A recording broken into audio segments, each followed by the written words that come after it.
Yes. Is there a particular reason why you've given a whole bunch of your female characters green eyes? Why have I given my female characters green eyes?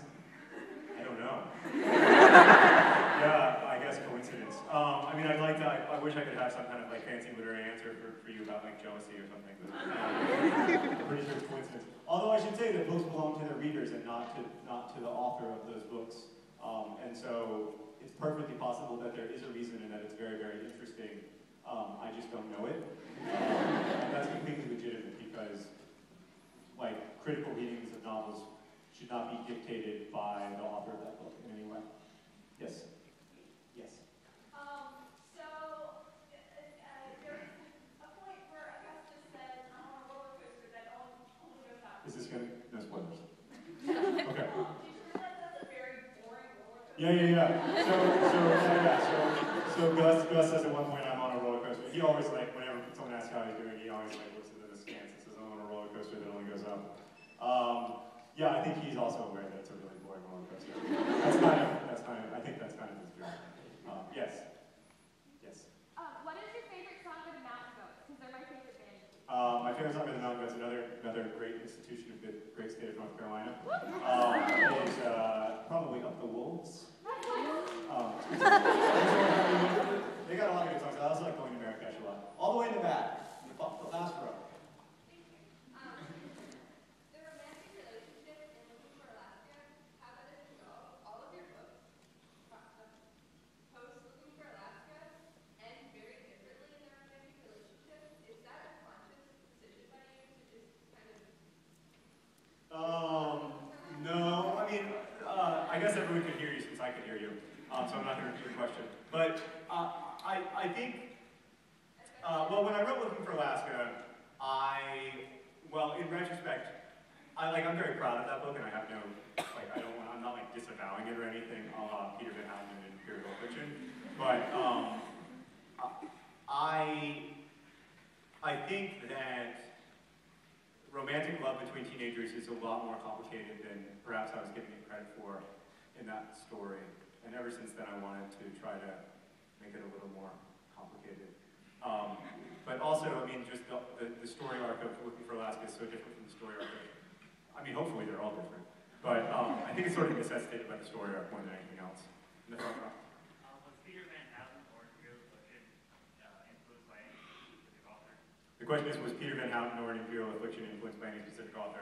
So it's not a spoiler at all to tell you that Hazel is a big fan of this book, Imperial Affliction, which is written by this guy, Peter Van Houten, who's an American of Dutch descent who has moved back to the Netherlands and now has spent the last 15 years living in exile in the Netherlands in a very reclusive situation. In some ways, Van Houten was influenced by the sort of ideal that we all have of the reclusive author, or how we used to think that novels get written, which is not by people who hang out on Tumblr, but by like geniuses living atop ivory towers or whatever.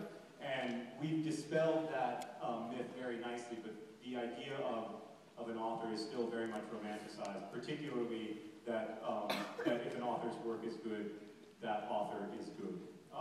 Which, in fact, I think, if anything, there's a bit of an inverse relationship there to the quality of the person, the quality of the work.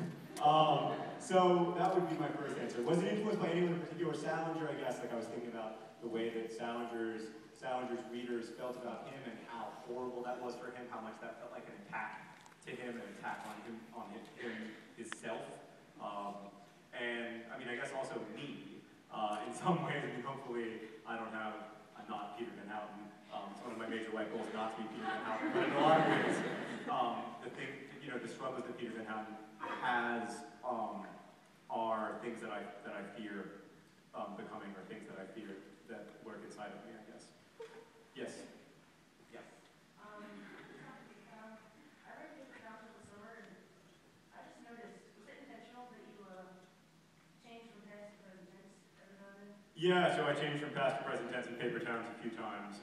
It was intentional, although some people think that it wasn't. But it was intentional, but it doesn't.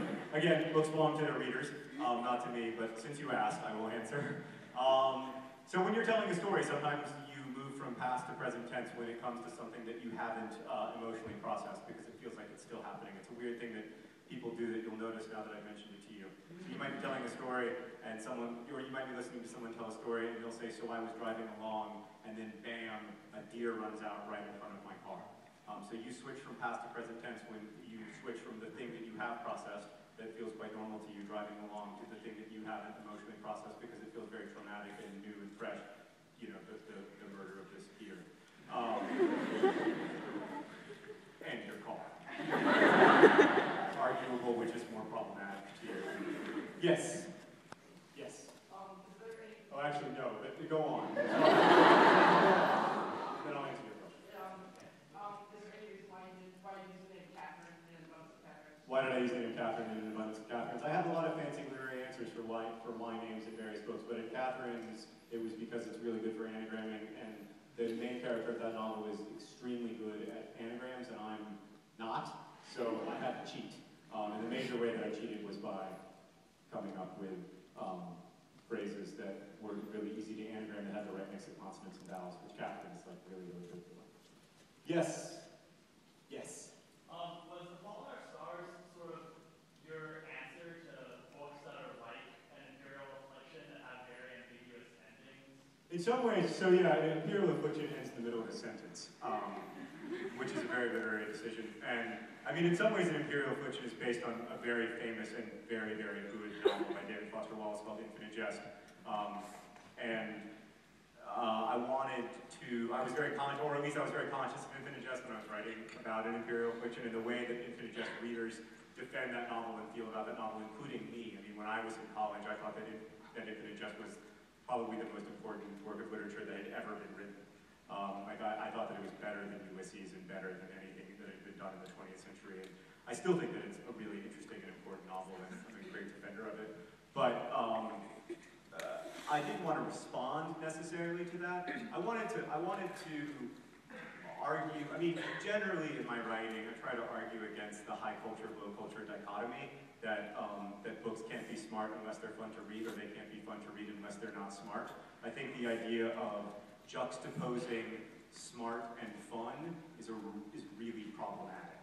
So whenever I hear someone say, this was a really fun read, as code word for like, this was a breezy, easy read, it really bothers me, because it implies that smart books aren't fun. When of course we all know that smart books can be tremendously fun and fulfilling to read. And so I did want to, in all of my books I try to speak to that in some way.